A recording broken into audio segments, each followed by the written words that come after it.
नमस्कार मंडळी, कसे आहात सगळे? मस्त मजेत ना? बघा, सध्या नवरात्राचे दिवस चालू आहेत आणि नवरात्रामध्ये बऱ्याच जणांचे उपवास असतात. काही लोकांकडे तिखट मीठ न खाता फक्त दूध, फळं, रताळं असं खाऊन केला जातो उपवास. तर सगळ्यांसाठी एक छान रेसिपी मी घेऊन आलेली आहे.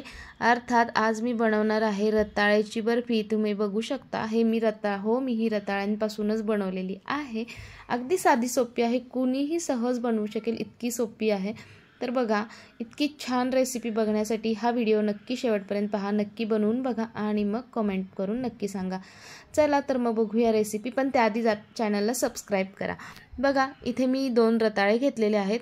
तुम्ही डायरेक्ट शिजवून घेतले तरी चालतील, पण मी इथे साल काढून शिजवून घेत आहे. बघू शकता, ह्या पद्धतीने ते रताळ्याची साल काढून घेतलेली आहे. आणि हे आता आपल्याला स्वच्छ धुवून घ्यायचे पुन्हा एकदा. साल काढल्यानंतर एक थोडासा चिकटपणा येतो, तर तो घालवण्यासाठी मी पुन्हा एकदा धुवून घेतलेले आहेत.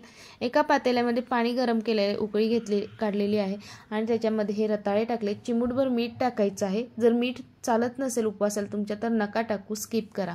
तर बघा, अर्धवट म्हणजे पूर्ण शिजलेली नाही, अगदी गिरगिरीत शिजलेली नाही आहे, तर ही नेहमी नॉर्मली शिजलेली आहेत आणि त्याचा छान किस करून घेतलेला आहे. साईडला ठेवलं. ते एक पॅन घेतला, त्यामध्ये 2 चमचे तूप टाकायचं आणि छान तूप गरम झालं की त्यामध्ये तुमच्याकडे ओलं नारळ असेल, ओल्या नारळाचा किस किंवा सुक्या नारळाचा किस किंवा जो तयार किस मिळतो, डेसिकेटेड कोकोनट म्हणतात, ते घेऊ शकता.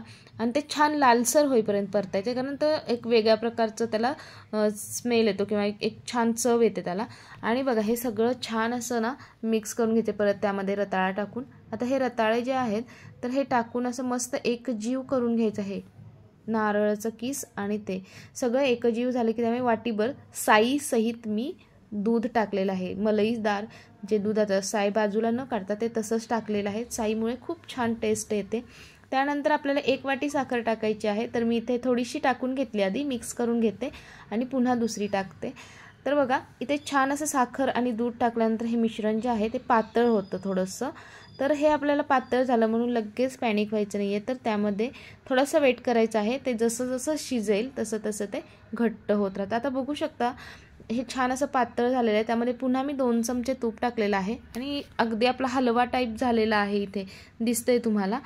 तर असं झालं तर ना थोडा वेळ त्याला हलवत राहायचं. शक्यतो जाडबुडाची कढई वापरा. बघू शकता इथे कशा पद्धतीने ते पसरतंय मिश्रण. जसं जसं वेळ जाईल, एक 5-10 मिनटं त्याला छान असं मिक्स करून घ्यायचं. तर बघा, कढई सोडायला लागलेलं आहे हे मिश्रण जे आहे ते, आणि छान असा त्याचा गोळा पण बनायला लागलेला आहे. आता सगळ्यात शेवटचा पार्ट आहे तो म्हणजे वेलची पावडर टाकायची.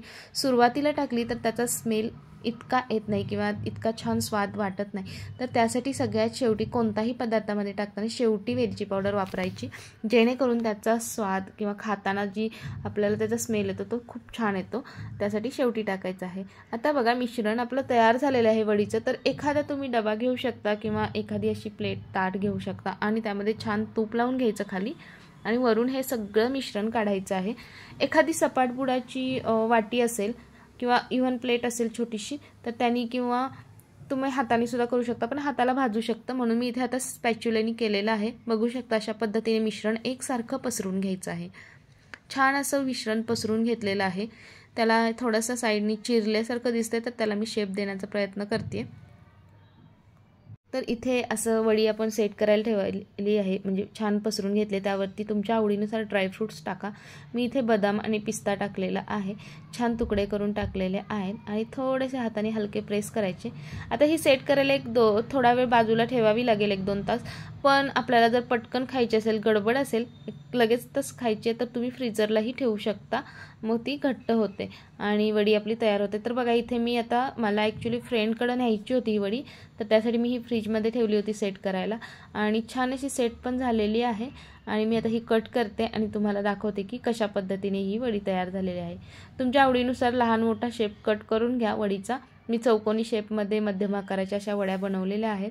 या पद्धतीने सगळ्या वड्या कापून घ्यायच्या आहेत आणि छान अशा परत काढून घ्यायच्या आहेत. बघू शकता, इथे कॉर्नरचा एक पीस काढलेला आहे. या पद्धतीने निघतात. बघू शकता, छान असे सेट झालेले आहेत वड्या आणि दिसतात पण छान आणि काहीतरी वेगळा नवीन पदार्थ आहे, त्यामुळे साहजिकच सगळ्यांना नक्की आवडेल.